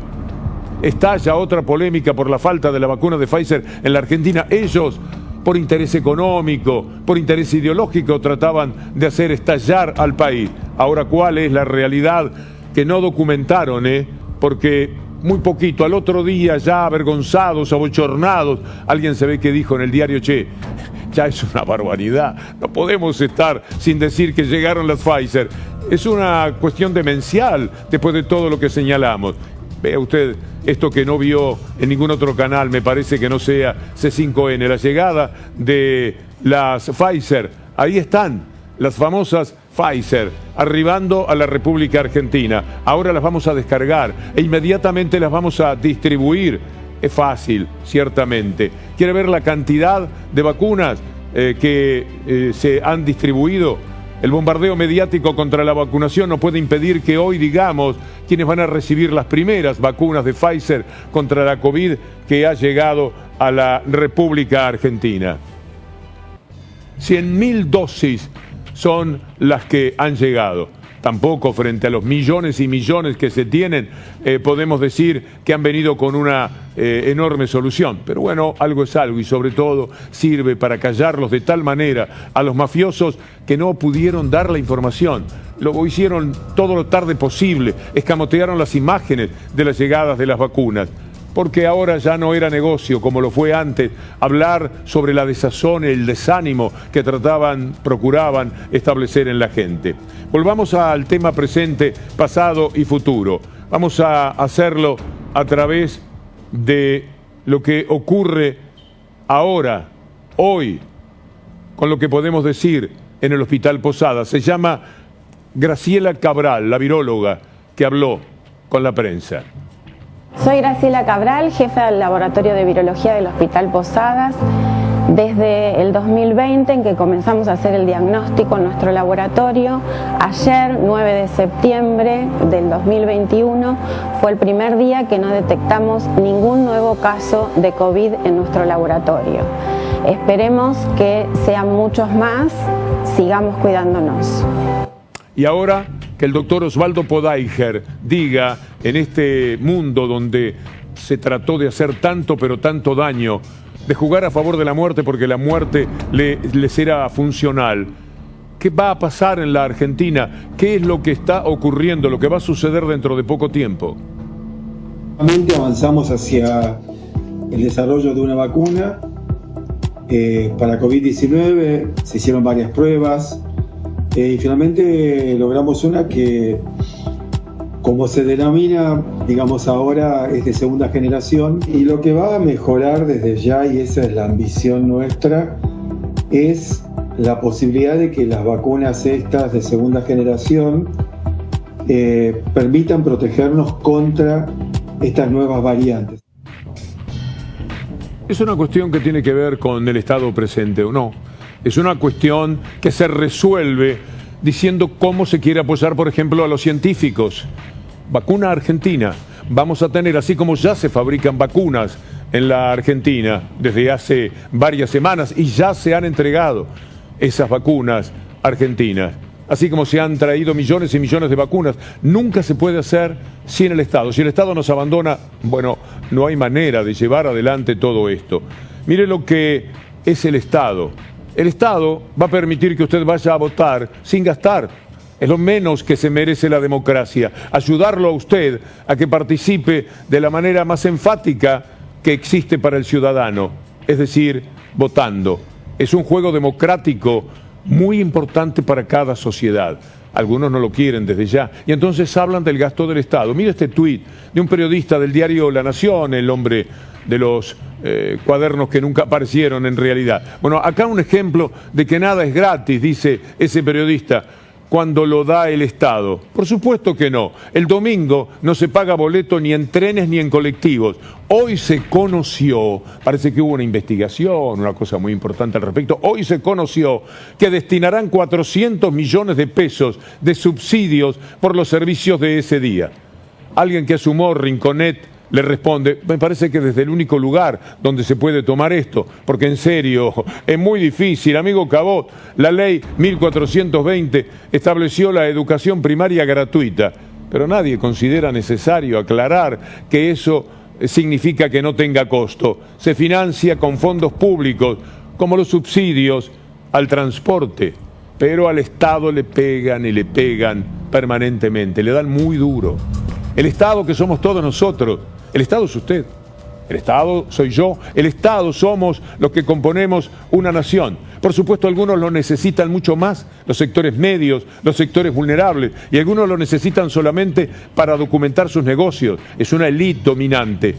¿A quién nos referimos? ¿A esa élite o a quienes verdaderamente necesitamos el Estado? Como una cobija, como algo que nos entibia la vida, como lo que nos va a educar, como lo que nos va a dar salud con seguridad, si es que no podemos acceder a lo que se da en el plano privado. Bueno, ahí está el Estado, atacado, siempre atacado. Mire, le vamos a dar una nota tras otra. Le pido a Federico Ferro, que nos lleva como de la mano, como todos los días, que vayamos avanzando con cada una de estas formas de atacar al Estado. El gobierno lleva gastado 600.000 millones para mejorar el poder adquisitivo. ¿Le parece mal? No es bueno que se mejore el poder adquisitivo. Esa plata no vuelve después.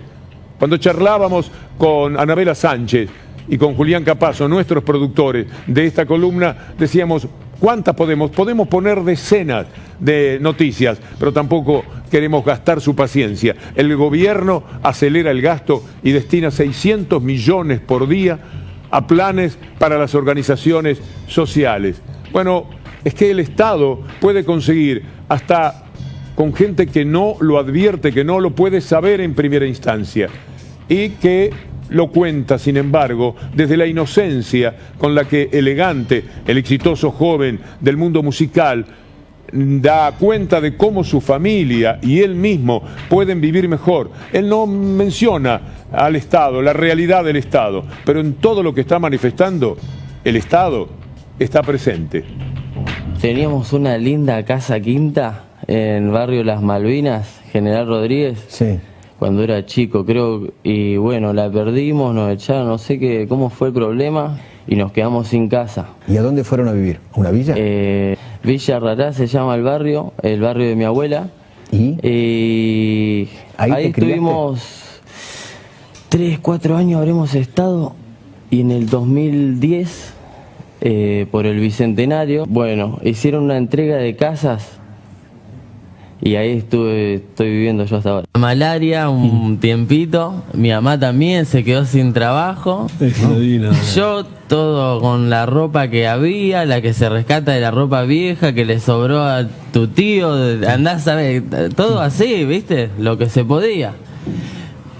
Salió esto del IFE, viste, con la cuarentena, todo, y yo no tenía celular hace como 2 años, y para tener un celular para lo que hago yo es casi fundamental, es una herramienta de laburo. Bueno, y mi IFE lo cobré yo, ¿viste? Celular. Todo para la casa, comida, todo, que no falte nada por todas las veces que lo cobré.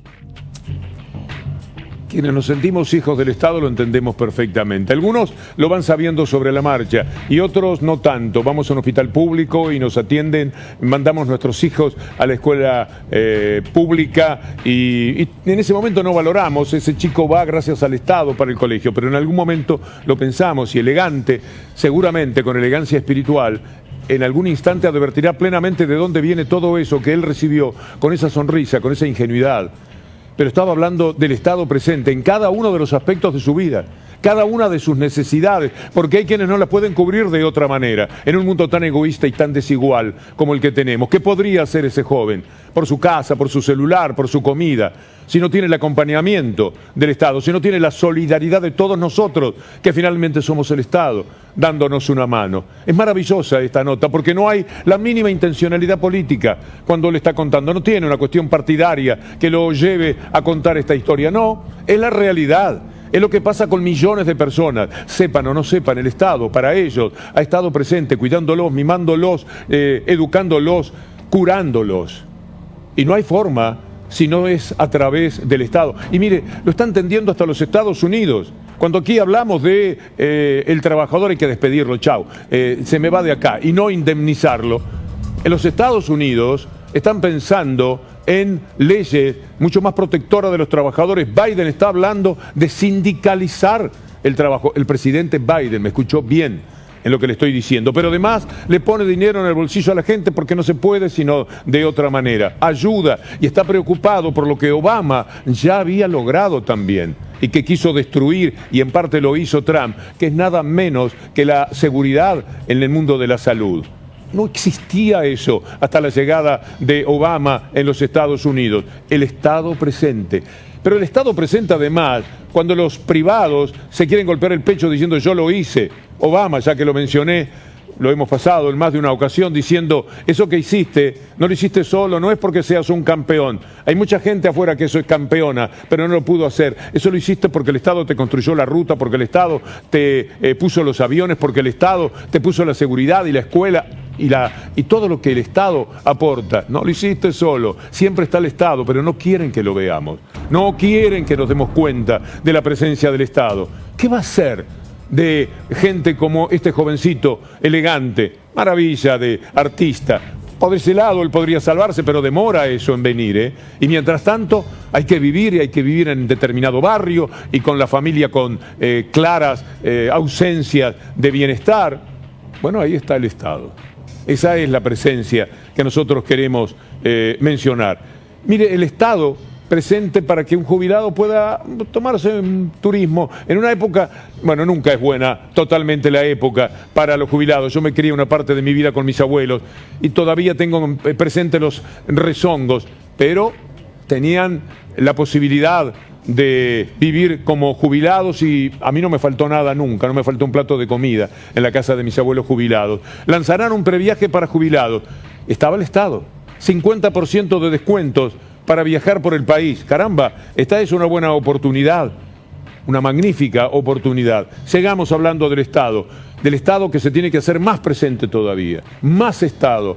Cuando se quejan del Estado, más Estado. Mire la hidrovía privada. Ellos son los dueños de los ríos, ellos son los dueños de los puertos, ellos son los que pesan los productos que salen de la Argentina, por supuesto estafando, ellos son los que aprovechan para contrabandear a través de la hidrovía. Bueno, hoy se termina eso, el Estado tomará el control de la administración desde mañana, en consecuencia otro gallo cantará en este sentido. Hay por lo menos un año para que el Estado se demuestre a sí mismo que estas cosas tienen que ser del Estado. Ahora bien, el Estado también tiene que tener o no la generosidad frente a los que llegan de otros lugares, a los que nacen en otra parte, pero después les vamos a mostrar cuánto pueden llegar a querer la Argentina. Primero veamos esta placa, que tiene que ver con los migrantes en la Argentina.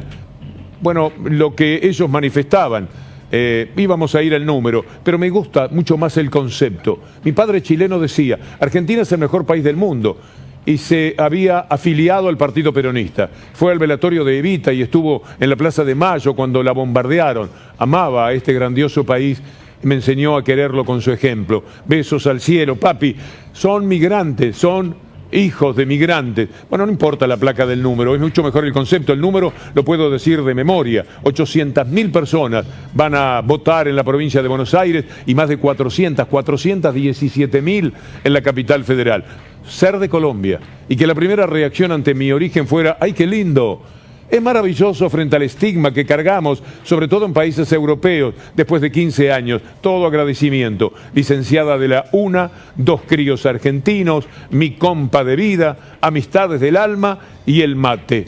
¿Hay alguno más de estos mensajes de los migrantes que serán una nota destacada en las elecciones de este domingo? Porque muchos de ellos están habilitados, más de 400.000 en la ciudad y más de 800.000 en la provincia de Buenos Aires van a poder votar. ¿Qué dice? Vengo de Brasil. Acá vivir el amor de modo libre y casarme con mi pareja, ni bien salió la ley del matrimonio igualitario. Entre tantas cosas a destacar como mi vida laboral y amistades, creo que esa es la más relevante, porque habilitó todo lo que vino después. Vamos a ir ahora a poner protagonistas de estas historias con el hombre de la sensibilidad en C5N, nuestro compañero Mauro Fulco. Vine el 9 de julio de 1970. Hace nada más que 51 años. Sí, más o menos, sí. Yo tenía un amigo acá que me mandó a buscar, que tenía trabajo. ¿Es la primera vez que vas a votar? Sí, acá en Argentina es la primera vez. La primera vez. Y muy emocionado, contento, feliz. Y porque es la primera vez que voy a votar y no sé, no se podía votar porque no estábamos empadronados. Ahora salió un decreto que nos empadronamos automáticamente.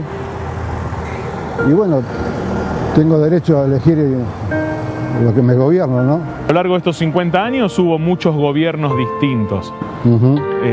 ¿A cuál te hubiera gustado votar y a cuál no? Me hubiera visto gustar a Kirchner.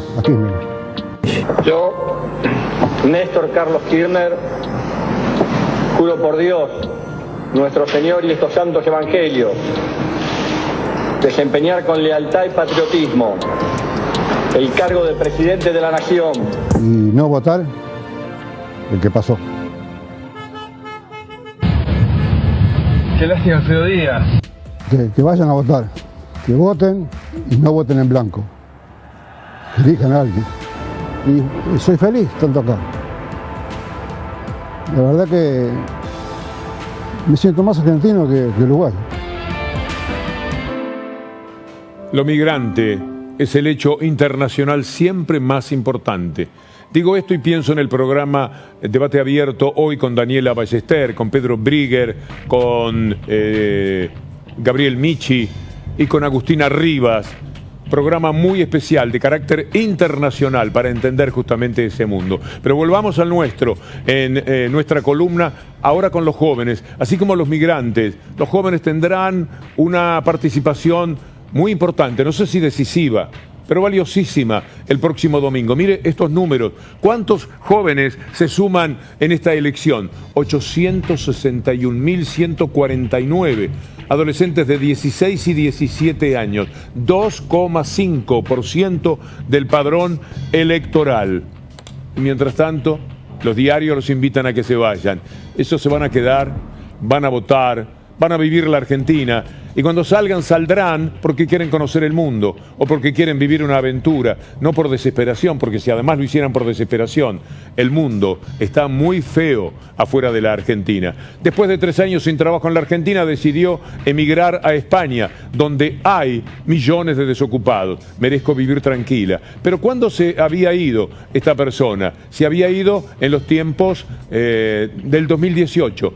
Lo presentaban como si fuera en estos días, en este año. No, era del 2018. ¿Alguno más de esas notas para el desaliento? Dejó su vida en la Argentina para emigrar a España en familia.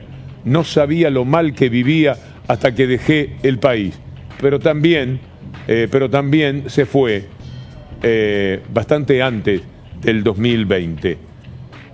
Sobre la instalación de ese discurso que niega el país, que niega la Argentina, hay que ser, que ponga usted el adjetivo, hay que ser, bien, usted lo dijo, para estar siempre en contra de la Argentina. Mire lo que le hacen a una joven, una nota típica de Lautaro con su inteligencia, para que la gente diga, pudiendo expresarse, aquello que muestra hasta qué punto le han tomado la subjetividad esos medios que estaban a favor de la muerte, que niegan al país, que niegan que los jóvenes se queden en la Argentina. Vea esta nota. Yo lo que quiero es que nos dejen de robar el futuro. Vengo por eso nada más. Quiero poder estudiar acá, quedarme acá y no tener que irme a otro país. ¿Estás estudiando acá ahora? Sí. ¿Estás trabajando? Sí. ¿Estás con trabajo y con estudio? Sí. Pero hoy sí se produjo en estas horas un hecho muy perturbador en la ciudad de La Plata, ¿verdad?, donde un no binario fue atacado. Ahí tenemos la información. Tiene además síndrome de Asperger. Denunció un ataque homofóbico. Más crueldad no se consigue. Por eso es bueno decirle que en la Universidad de La Matanza se hizo una película que nos va a estremecer, muy, pero muy particularmente, porque se llama Yo Nena, Yo Princesa, y habla de una niña trans de 3 años, una historia real. En un país que va creando derechos, como ha sucedido con el mundo trans, con el mundo de los que son sexualmente diferentes a las mayorías, bueno, con un mundo así podemos construir algo seguramente mejor.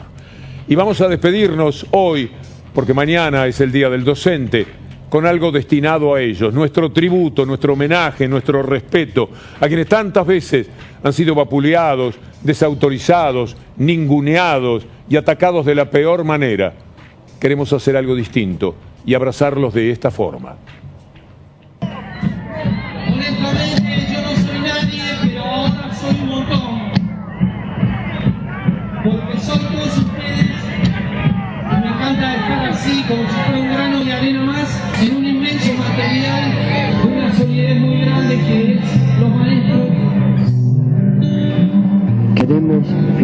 movimiento para la educación pública.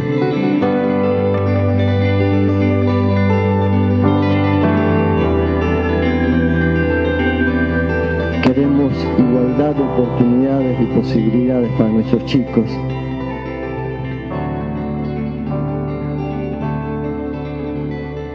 Hay un ser humano que necesita información para después poder saber cuáles son sus derechos cívicos. Así que la educación, loco, es todo, absolutamente todo. Aguante los maestros.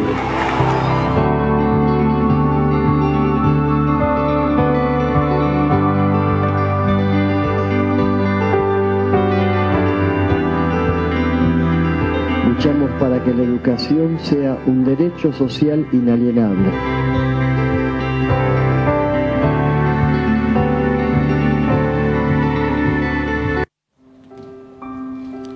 Volvemos a la información quizás más importante de este día, doctor Darío Villarruel. Sí, hay mucha preocupación, Víctor Hugo, lo dijimos, se conoció hoy 43 casos en el colegio primario Hort, que queda en la calle Montañeses, en el barrio de Belgrano, y hay mucha preocupación porque los papás ya lo saben, porque no hay ninguna notificación oficial, diríamos, del Ministerio de Salud de la ciudad, tampoco a nivel nacional, y claro, el domingo hay elecciones. Estamos con Mariana Lestelle, que el otro día escribió un tuit muy llamativo, que nadie se ve que lo siguió, lo levantó, respecto, nadie va a decir nada, que están brotando muchos casos de menores en los colegios. ¿Cómo estás, Mariana? Darío Villarruel, todo el equipo aquí te saluda. Darío, Víctor Hugo, un cariño grande a todos. ¿Cómo están? Bueno, lo habías adelantado el lunes, pero supongo que tenés datos de más atrás, y hoy se conoce en el colegio Hort, un colegio muy importante y que tiene muchos alumnos, ¿no? Mirá, Darío, uno como médico en época de pandemia tiene que romper paradigmas todos los días y vivir estudiando y sobre todo contemplar lo que está pasando en el mundo. Hay países del mundo, doy como ejemplo siempre Israel, que tiene una política sanitaria excelente, tuvieron el acceso rápido al doble esquema de vacunación con Pfizer y de repente se empezaron a disparar los casos. Y los casos eran en población pediátrica que concurrían a los colegios. Estamos en pandemia, o sea, uno se puede contagiar en cualquier lado. Si nos podemos contagiar en cualquier ambiente de trabajo, ¿por qué no nos vamos a poder contagiar adentro de los colegios por más protocolos que haya en todos los lugares donde trabajamos? Yo ya tenía la información de lo que estaba pasando en el colegio Hort, porque me la había pasado una gran amiga mía, que su hija va allá, se llama Tatiana Shapiro, ustedes la conocen porque es periodista. Correcto. Porque me llamó muy preocupada, porque su hija empezó con síntomas el día sábado y el domingo ya le hisopó y le había dado positivo. Y había muchos casos en el colegio. Tatiana estaba muy preocupada porque además está cursando semana 38 de embarazo. Correcto, sí. Que es en la semana que las mujeres nos tenemos que hacer los monitoreos fetales, que no se los puede hacer porque está aislada por estos casos. Así que yo ya tenía la información no solamente del colegio Hort, sino de otros colegios, porque me escriben los padres contándome qué es lo que está pasando. Ahora, y además Mariana, se reflejan... perdón, Sí, Darío. ¿qué tendría que hacer el Ministerio de Salud, el Ministerio de Educación de la Ciudad de Buenos Aires? Porque hasta ahora hemos dado la información, hay otros medios que la están reiterando, pero solo queda acá y la verdad que es un tema muy peligroso. A ver, primero ocuparse, lo que hablaba con Tatiana, es que el colegio se está ocupando, está haciendo el seguimiento de los casos. Evidentemente, si los casos se mandaron a secuenciar, sí, uno manda a secuenciar un caso cuando por PCR, por el test de PCR, hay alta carga viral. Una alta carga viral y un gran número de casos deben hacer sospechar de la variante Delta. Si bien no hay confirmación oficial que es la variante Delta, sí a padres del colegio Hort lo llamaron del Ministerio de Salud de Cava, confirmando que por lo menos había 7 secuencias positivas, o sea, 7 casos secuenciados positivos para la variante Delta. No es oficial la información que estoy dando, es el relato de algunos de los papás del colegio Hort, a los cuales del Ministerio de Salud llamaron. Tatiana, ustedes saben, es periodista, volvió a llamar al Ministerio de Salud y no hay información oficial sobre la variante. Vamos a esperar. Pero A los papás del colegio los llamaron informando esto.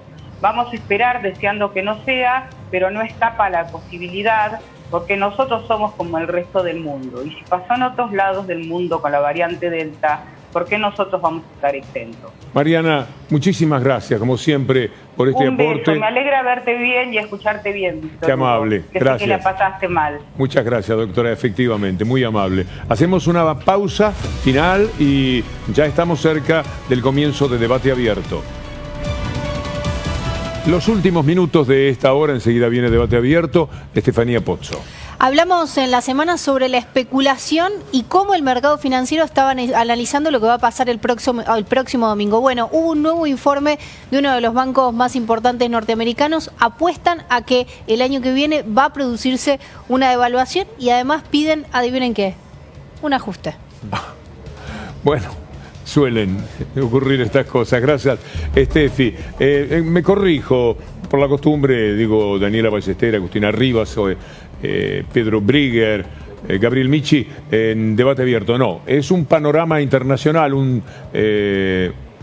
bueno, sí, dije los protagonistas, pero el nombre exacto del programa es un programa especial, claro, internacional. Esto es lo que viene inmediatamente y ahora está con nosotros Lautaro Maislin. Víctor Hugo, bueno, también algo que tiene que ver con el ámbito internacional. Fuimos al archivo de sobredosis, en este caso también de TVR, porque vamos a retratar cómo se vivía en su momento el atentado a las Torres Gemelas, cómo era la cobertura mediática, qué pasaba en diferentes programas, el provecho que sacó Bush con la guerra, por qué hoy, porque mañana se cumplen 20 años y lo resumimos de la siguiente manera.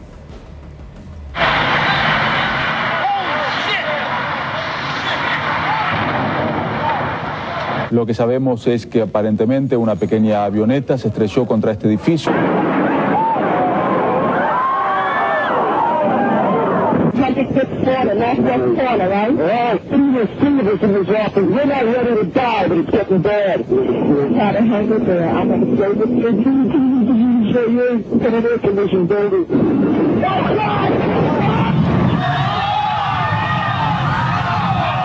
Hey, what's your name?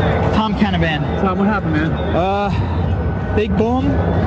Come down the steps, everything fine till we got to the basement and then everything just fell in. After 10 years, and it seems like yesterday, you know, the physical pain is gone, long gone. The mental pain, that anguish still is every day. You hear certain noises, certain smells, a plane flies over, it comes back.